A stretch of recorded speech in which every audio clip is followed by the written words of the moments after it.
we attempted to do it the first time, the police stopped her. And then the second time was about 3 or 4 weeks later. And we set it up about 7 o'clock in the morning. Sealed off the top of the roof so the police couldn't come up and take us off, you know. And we did notice quite a lot of cars and a lot of people gathering around the bottom now. Well, because, you know, them jumps that I did in the past, they were more of a protest. It was my way of dealing with it. And I was on a mission to secure a good background for myself so I could bring this information forward and be looked into and taken seriously. I was born in Liverpool, 1963, December the 16th. And for the first few years I was brought up in a place called Woodstock Gardens off the Dock Road, old tenements, I believe they've been knocked down now. And during we stayed there, my mum had left my dad, you know, when I was born. So she had me and my sister. You know. And later on she met someone else. Wasn't a very nice guy. You know. And my earlier memories of living down there was going across the River Mersey on the ferry. And this guy arguing with my mum. I didn't know what he was arguing before, but he used me as a pawn, if you like. You know, he grabbed hold of me, hung me over the sides of the ferry, by my ankles, halfway across. And I always remember the dirty waves rushing underneath me, you know. They frightened the hell out of me. And for about the next 5 years, I didn't really speak to no one at all. I was what you call struck dumb. Yeah. You just can't speak through fear. And that's what this guy had installed into me without me realising, you know, the fear into me. So she left him and we had to move around a bit until we ended up in care. In a Catholic care home at the age of about 6 in Liverpool. And we stayed there, wasn't very good either. After a few weeks of being there, we were introduced to one sister who seemed to be in control of a lot of young lads, you know. And there was a young family there of brothers and sisters. But this guy, this young lad, was asked to take me down to the lodge or the gatehouse for whatever reason, I don't know. Which he did do. You could tell he'd been there before a few times, this lad. And when I got down there, there was a few other lads there as well. First visit was okay. Second visit, not so very nice. Sexual assault from a man to a kid, I had to deal with that. On 2 or 3 occasions that happened. Didn't take it very well, you know. I was going to get this guy back when I was older, do it in a legal way. And really, that's what set the course of my life. I wasn't going to let no one bully me no more. I'd already been through enough, been sexually assaulted, physically assaulted.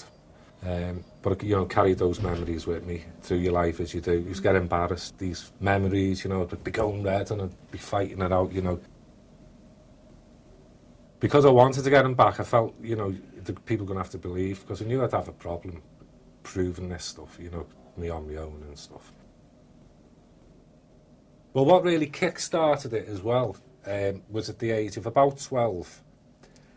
My mum sent me away for 6 weeks to friends. It was only when I got back I found out what had happened. I remember me earlier saying that the young lad who took me to the lodge, okay, but he got murdered when he left the place. He got murdered. His body was found at a place called Stanley Park in Liverpool, wearing an Indian outfit. And I was spooky at the time. Yeah, he'd been to a party or some kind of fancy dress thing, but he was wearing, and he was found with an Indian outfit on, in bushes in Stanley Park. And this would be about 1972-ish. But it sort of put the spooks up me, because I felt I knew what it was all about. You know, maybe he's being killed for what he knows, and, you know, could I be next? And that's what kind of made me make a decision as to do I run away from this, hide and say nothing no more, or do I fight it and take it on, you know? And I felt I had a duty to carry it on anyway, because of the kids that were still left at the home. And that was my intention, was just that, you know, being young, you know, I can save these kids, that guy's got to go, you know.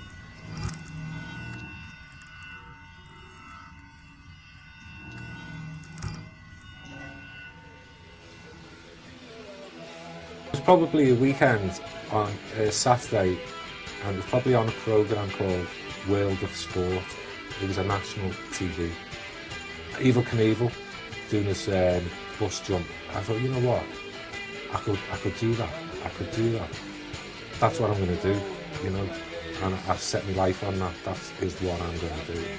Because I knew what was firing me up. You know, I knew why I was going to be doing this stuff. It was to build up my own reputation, to come forward and say, look, here's what's happened, and it's still happening today. So I just started going off, buying bikes and doing stunts. 16, left school, went knocking on doors for a sponsor, put my suit on. Yeah, 16. Went back to Walton where the home was. They were all we considered to be millionaires. Knocked on a few doors, didn't have much luck at first. One guy comes to the door. I can't help you on a big scale, but I'll give you a cheque for £25, and that might help. So what I'd done with that cheque, I took it to the local sweet shop, and in exchange he gave me £20. And with that £20, I took it to the bike shop. He knew I was coming up to pay £20 to hire the bike for the day. So we got the bike and we were setting up my first ever motorbike jump in the park. That's someone called Price. So I got chased on the bike. He turned the bike, came home, and there was a letter off the police to call in the police station on such and such a day. And they charged me criminal offence with stealing the bike. And I couldn't understand this, why I'd been charged with stealing the bike. They didn't believe, or they didn't want to hear that I'd paid the 20 quid. But it transpired later on that the guy who owned the bike shop was actually an ex-policeman who knew that if he had told the police that he hired me the bike because I was only 15, it was an underage thing, you see. So he could have been charged. So I get charged anyway, and he sent me away to a young person's institute detention centre. I got there, everyone knew that this lad was coming in and he was innocent. Even the prison officers knew. They knew, they'd been told. And what they said to me was, we know you're innocent and you haven't done nothing. Maybe you should appeal. I didn't know legal. I thought it would all get done, you know. Then I got my first real proper motorbike, stunt bike. And one of my first ones was a local show in Netherley. Then I went on to do 2 local shows over fire. I jumped at Eddie Kidron, no helmet. Very first show was Netherley. It was only a small jump, it was a small arena. Then I broke a world record that year, jumping over a 125-foot wall of fire. I was 18. Yeah. Then I went on, I think it was the same year, that's right, yeah, to copy the one that Eddie Kidd done. The actual gap was like 92 feet. So I had to make sure, you know, we was going to clear 100 feet. And if you weren't going to make it, it was pointless really wearing a helmet on this particular jump. There was no point, you know, if you're going to make it short, you finished anyway, you know. But I knew I wasn't going to make it short anyway. I knew I could do this jump quite easily, which I did do. I went on. It was perfect, but the ramp, it collapsed after it left. I was very lucky, because on the day, it was in Otterspool, this jump. And I jumped that jump, you know, I just sailed with the wind. You know, the wind just took me over. It's great. But I had to keep below 22 feet because of telephone wires. And this jump is like 200 feet, you know. And keep above 6 feet because they had spiky iron railings, you know, going across to stop people from going on the railway. So that had to be very specific, that jump.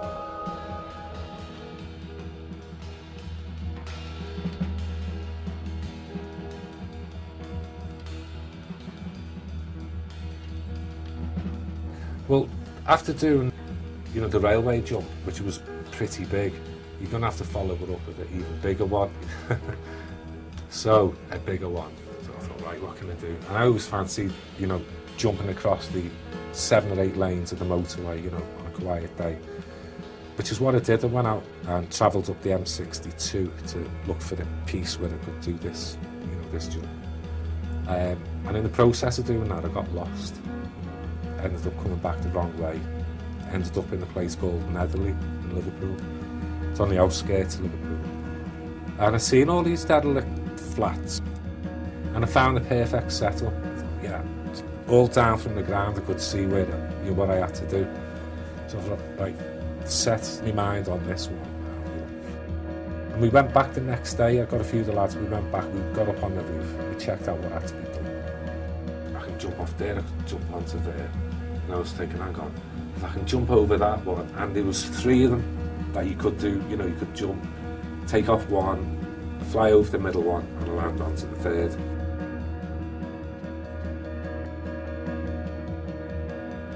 But the problem was the 3rd building was like 30 feet smaller than the 2 I was taking off and going over.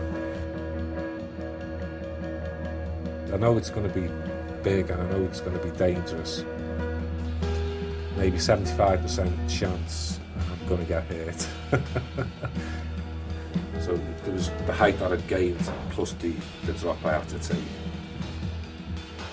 I never thought I'd get hurt as much as I did, but I knew I was going to get hurt. Anyway, a couple of weeks later we've set it up. Get stopped the first time, the police get whiff of it. Stop the event. No permission, you see, it's all belongs to the council. So we got stopped the first time. So the second time, which was about 3 weeks later, we kept it to a minimum of about 10 lads. We set the jump up and we had to pull the bike up the side, you know, the high building. 10 of us pulling it up, and one nearly fell over the edge. But we got the bike up anyway. The night before the jump, because the jump got to about 9 o'clock AM next day. And I'll be honest with you, I wasn't in the mood for doing it. It was a grey day. It was a October day, not far off winter. It was grey. I like to jump when the sky's nice and warm. And I knew I was going to hurt myself, and I didn't want to do it, but I knew I had to. It was what I was all about. It was why I was there, and I was on a mission. So you take off.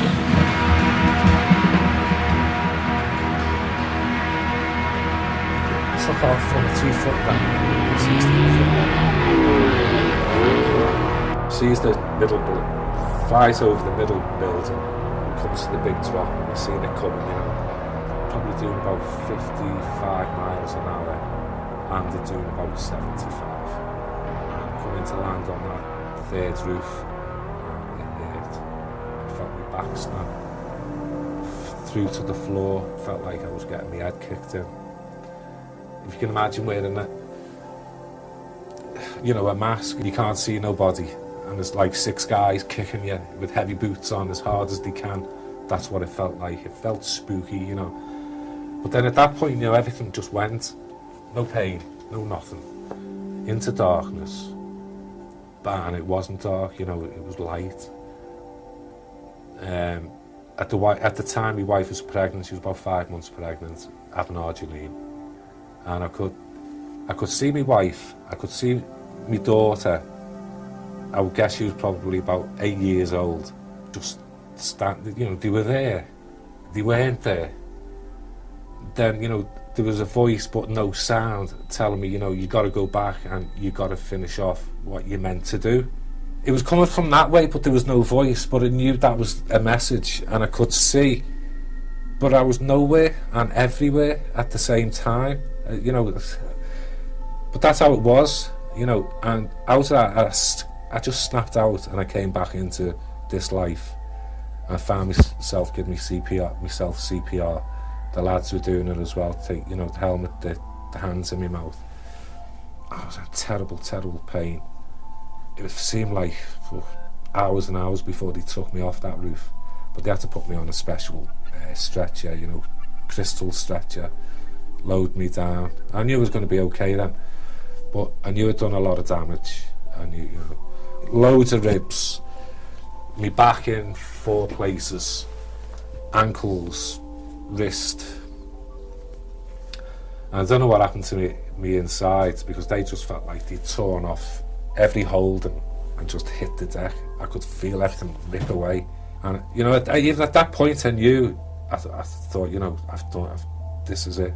I've smashed myself up too far on this one. The ambulance came, they took me to hospital. It must have took them about half an hour to get me there, because they had to go at like 5 miles an hour. The police had to block off roads, stop the traffic, get me to hospital and that. And at first the doctors never told me what the injuries were, for what reason I don't know. But there was a lot of people coming up to the hospital, ex-girlfriends from around the country, all my family and friends, people I hadn't seen for a while, so the hospital was getting pretty packed out. The nurses weren't too happy. I wasn't really in, they'd give me some kind of injection, so I was kind of out of it, you know. Half the time I didn't know who I was talking to. So I was put into a ward on my own to be interviewed by the TV regarding that jump. So we had a quick interview on it, and that was it. That was over really. You know, I'm laying there, I can feel my feet now, you know, I can feel myself. I know I'm going to be okay. I know I've got a bad back. I was more worried about being able to walk as well. My own mind was telling me, you know, you've got to get up and keep going. And I could, it was like in my own mind, I could see the damage to me back. And in my own mind, I was trying to heal it up. And in some weird way, it has. And most people should really be in a wheelchair now with the injuries, you know, that I sustained on that one particular jump. But it's still not over. What do you mean with it's not over? Well, because, you know, them jumps that I did in the past, they were more of a protest. It was my way of dealing with it. And I was on a mission to secure a good background for myself so I could bring this information forward and be looked into and taken seriously. So, because they were in protest, and there was no money in it for me, it wasn't about money. And anything that good came out of it, I would always push away. Didn't want to know, because I don't want to be famous, because the energy and the motivation that was pushing me wasn't a nice energy, and it wasn't meant to be. It pushed me off onto what maybe I should have been, really, you know. But I took the decision to deal with this, and that's how my life, that's how it went. I had a feeling I wouldn't be taken seriously when I was younger. And that actually turned out to be true. They wouldn't take it seriously at first. And it took them a number of years before they did start to take it serious, you know. Then they came knocking on my door and they wanted to open the investigation into, you know, what had happened at this place. Well, they started an investigation. I went down, spoke to my solicitor first, but it was at that point I got feelings not to say no more because of his background and the job that he used to be in. Eventually we did get him convicted, you know. 13 different lads, 29 charges, I think. So, and he pleaded guilty eventually, you know. For 2 years he didn't. And you said, you know, did you feel good? And it was clear then, no, absolutely nothing at all. I was expecting to feel euphoric. Yes, we done it, we got him. No, there was none of that. It was like, just another day. I think I'd gone through so much anyway. It wasn't going to cure nothing, his conviction.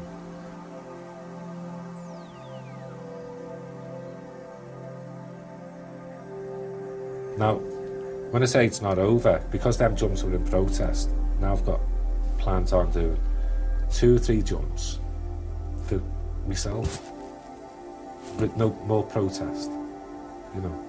We have a few little, you know, cool little records out of it. Show the grandkids, you know, the kids.